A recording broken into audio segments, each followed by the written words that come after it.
Hey everyone, Peter Rosas, designer on Warwick. And I'm Steve Bankert, also champ designer on the team. We are talking about everyone's favorite Beastie Boy today. He's here. Warwick. For those uninitiated, Warwick is a man who was cruelly experimented on and, he became a beast. And we want to make sure that, the players get to feel like that ferocious beast monster character. When you think of Warwick, you know that he's always trying to hunt the prey down, right? So we wanted to make sure that we could, put that feeling into the player's hands. What does it feel like to pursue prey and get them? And then the last thing we wanted to kind of get across to the player or let them perform is like breaking the rules of the game, right? Just uncaging them, like allowing them to feel feral, right? We wanted players to always just be worried about what's gonna happen. How is he gonna get to you? Unpredictable movement. Where is he gonna come from? The ground, the sky, represent that agility. All those things, we wanted to make sure that they were like present in his kit.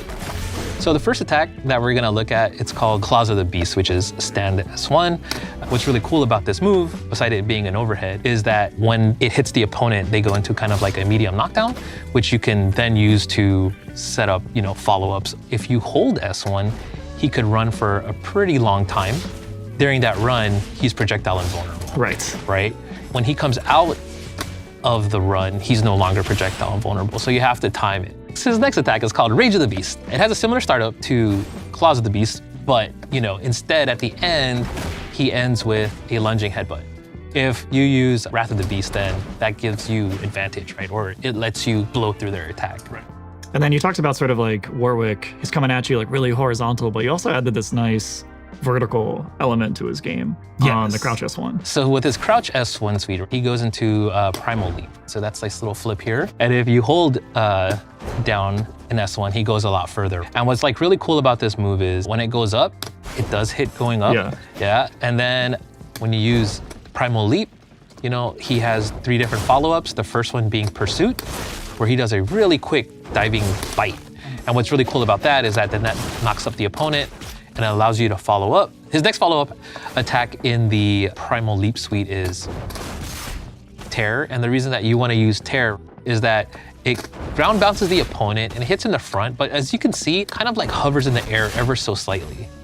So, the cross-up is nasty. And it crosses up, right? So it's kind of hard to block, which is really interesting. And then on top of that, it's plus on block. So if the opponent blocks it, you could use this as a way to kind of keep up pressure. And then for those pesky opponents who are too defensive, you want to go ahead and use Snare, right? Just because that does a really good amount of damage. And it's a command throw. It's a command throw, yes. Nice. So you can't block it. What's really cool is if you're using either Rage of the Beast or Claws of the Beast, right? You could cancel that by pressing up and getting a Primal Leap cancel out of that, thereby adding another layer to your offensive capability. Yeah. One of the things that's really cool about Warwick, you can get the opponent to the corner pretty nicely. And then once the opponent's in the corner, that's typically like a safer space you could be in, right? You can't really get crossed up in the corner. Right. Once again, the idea is no safe spaces against him. And to that point, we added the Primal Climb where he gets to cling onto the corner. What's really cool about this is that he has access to those same kind of Primal Leap follow-ups, but they're like enhanced. They're much stronger from the corner, right? So when he does Pursuit and it hits, the opponent is launched and they spin out, allowing for cooler combos. When you use the M attack, you'll see it's a little bit different. Right. He's doing a new attack called Rend, which can ground bounce an airborne opponent, but against a standing opponent, it leaves them standing with a lot of hit stuns. And then he also has Snare from there as well, just in case the opponent gets a little too defensive. Right. Too comfy. Exactly. And then the other awesome thing is, once again, if you press the charged version of Primal Leap, he'll go into Primal Climb automatically. And that's cool too, just seeing the way that the way the offense sort of develops based on the opponent's tendencies. You can condition in certain ways if you want to. He really lets you play that sort of like offensive style. So his Air S1 is his attack called Feral Fang, where he kind of drops down on the opponent. After jumping forward, it's a series of like slash and bites. And what's really cool about this attack is, it kind of sets up nicely for some of his grounded follow-ups. And his S2 is an attack called Savage Slashes, right? So pressing S2, he does 2 slash. Pressing S2 again, he'll do a 3rd slash, and then pressing S2 one more time, he does a 4th slash, right? And what's really awesome about this is just, it's on the player to kind of input those slashes as they see fit. They get to feel Right. that they're actually tearing into the opponent. His next attack in his S2 suite is his Crouch S2, and it's called Bloodseeker.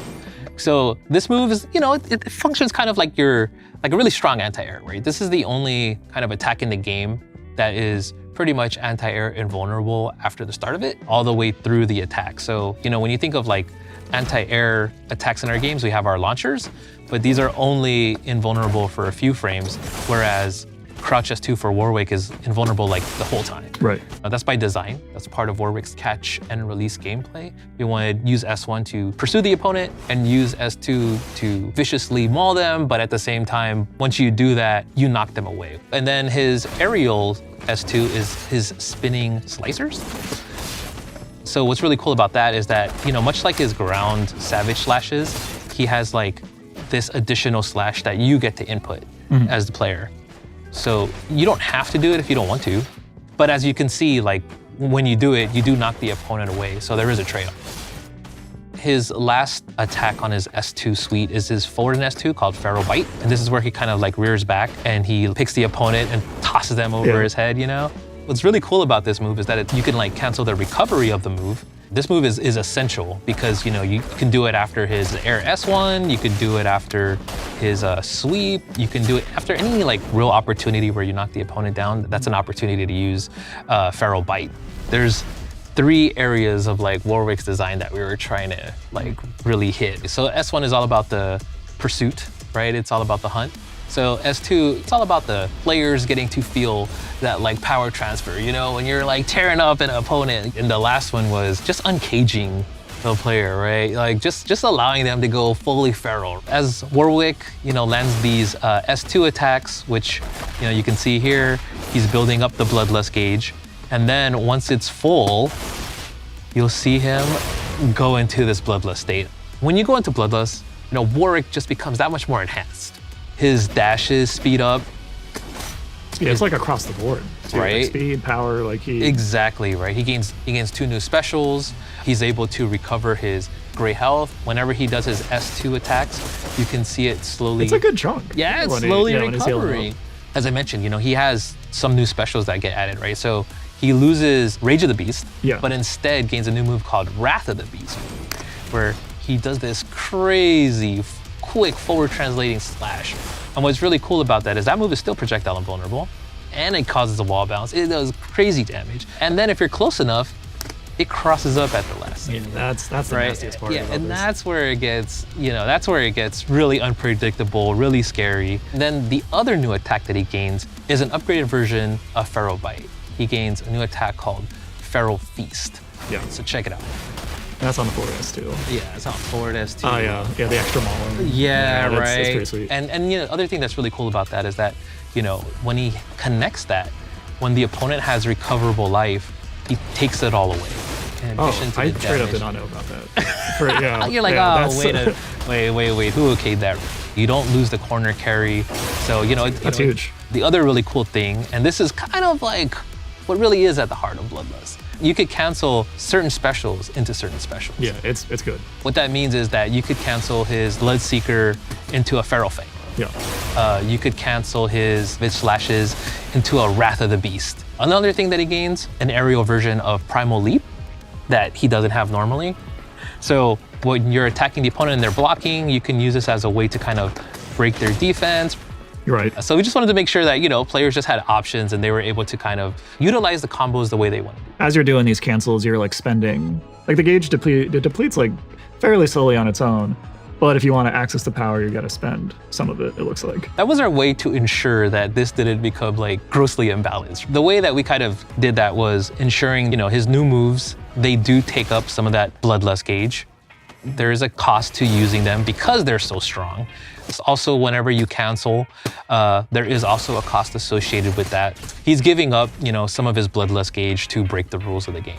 And that's what's awesome. The player gets to choose the routes to maximize the Bloodlust gauge. You want to talk about the supers? Yeah, let's go for it. His S1 super, it falls in line with the idea of pursuing. Yep. Right? It's takes a leap back, and then he flies towards the opponent, uses his agility, slashes them a ton of times, and then brings them down to the ground, right? And that's our take on Infinite Duress Yes, for like the exactly. 2xKO version. And what's really cool about this super too is that it's one of the few that can be done in the air.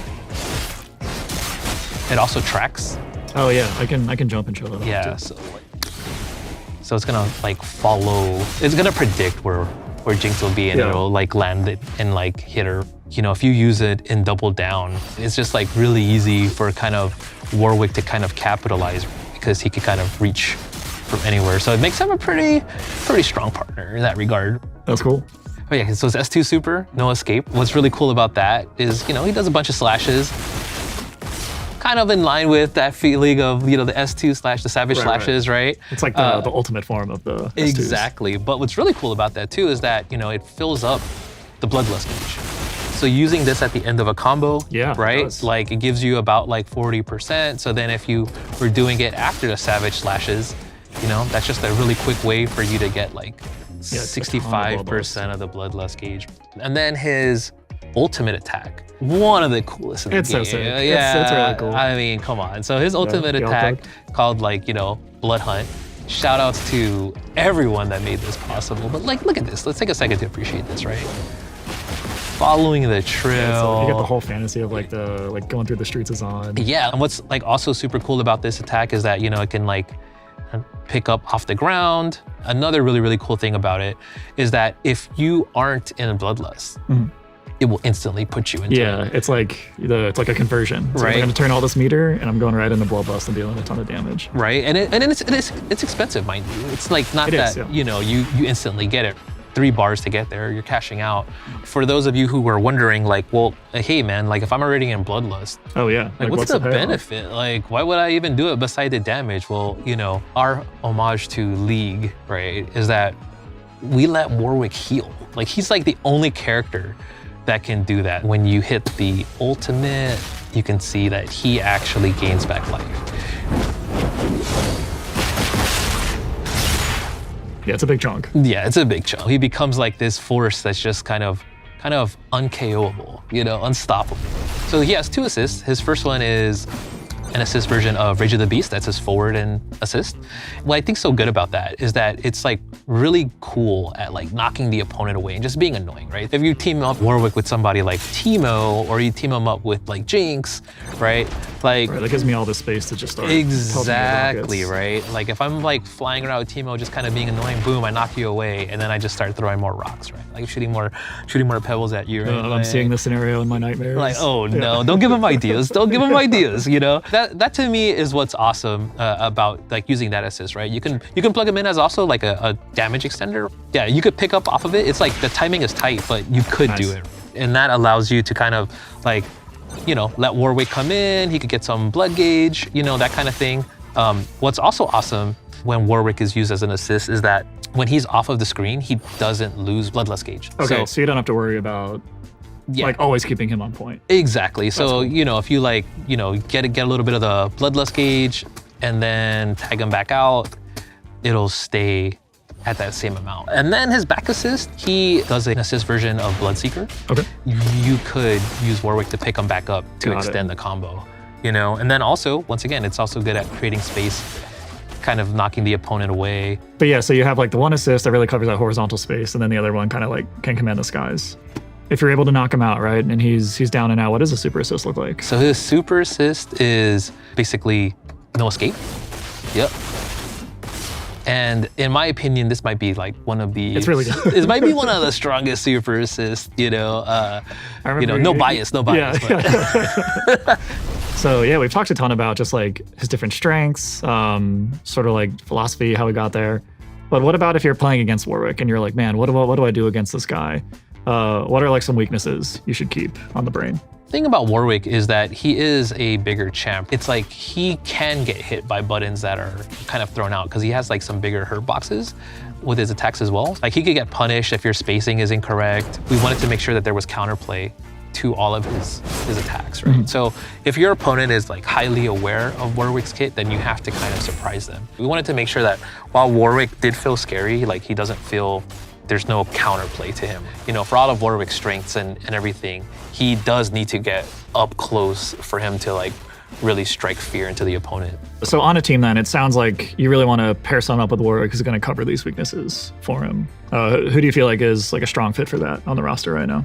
So I think that, like, you know, once again, Jinx, very helpful. Her projectile allows her to kind of cover him and allows him a way in. Another champion that I was using recently that I think is pretty fun is like Teemo. Any character that could kind of like help Warwick get more bloodlust gauge, I think is also a great fit. I feel like we've covered a really good like breadth of the kit. You got any like tech or combos you want to show off? Yes, I'm using a character that you could consider a combo fiend, right? Yeah. So here's one for the viewers.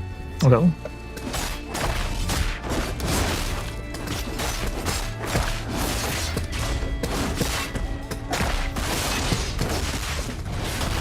Let's go.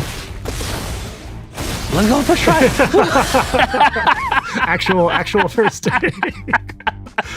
That was just like one combo that I showed you with different kind of cancel routes and specials being used. I mean, I'm really excited to see what all of you end up like finding with him and the routes that you guys choose.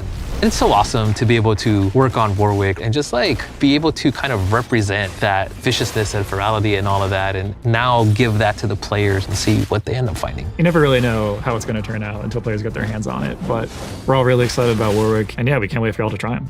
All right, and that's Warwick in a nutshell. So thanks everyone for tuning in. And don't forget, Warwick is on the hunt in early access. You can play 2x KO for free now on PC. We'll see you soon.